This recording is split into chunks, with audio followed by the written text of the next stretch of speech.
Esse foi o incidente de OVNIs de Washington de 1952. Durante 2 semanas seguidas, vários objetos com comportamento estranho foram detectados por radares ao redor da capital dos Estados Unidos, com episódios de confirmação visual de luzes brilhantes e bolas de fogo estranhas no céu coincidindo com a detecção dos radares. E esse evento pôs em xeque a negação pública da importância da questão por parte da Força Aérea. O governo americano precisava dar algum tipo de resposta pública sobre OVNIs, a população estava com medo, e as notícias de OVNIs circulavam o país. E por trás, nos bastidores, uma nova possibilidade para a origem dos OVNIs assustava a inteligência americana. A ideia de que OVNIs eram o começo de uma guerra psicológica dirigida pelos soviéticos, com o objetivo de minar a confiança dos americanos no seu próprio exército e no seu próprio governo. A principal evidência para isso na época é que enquanto os jornais do mundo afora reportavam OVNIs em 1952, nada sobre OVNIs saía na imprensa soviética,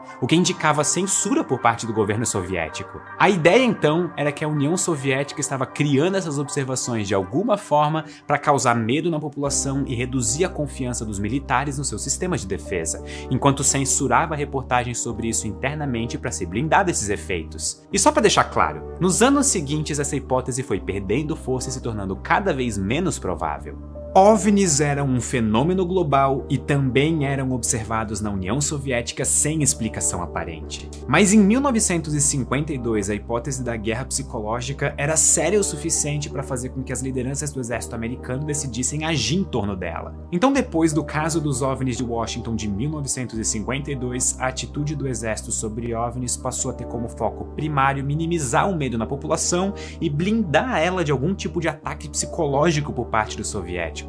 Encontrar a verdade ou explicar a natureza dos OVNIs virou uma questão secundária para a Força Aérea. A prioridade imediata era abafar o medo e a curiosidade sobre OVNIs. Tanto é que nas conferências de imprensa sobre os eventos de Washington, o general Samford não só descartava a seriedade dos OVNIs, como ele ativamente zombava os repórteres que levavam a questão a sério. A estratégia de misturar silêncio e zombaria funcionou. Um estigma começou a surgir em torno da questão dos OVNIs. No fim da década de 1950, levar OVNIs a sério era bem mal visto. Mas esse era o lado público da história. Internamente, o próprio presidente pediu para a CIA levar o assunto a sério. E o resultado desse pedido deixa bem claro a dissonância entre como a inteligência americana apresentava OVNIs para o público e como eles lidavam com o assunto internamente. 2 grupos de pesquisa foram criados pela CIA.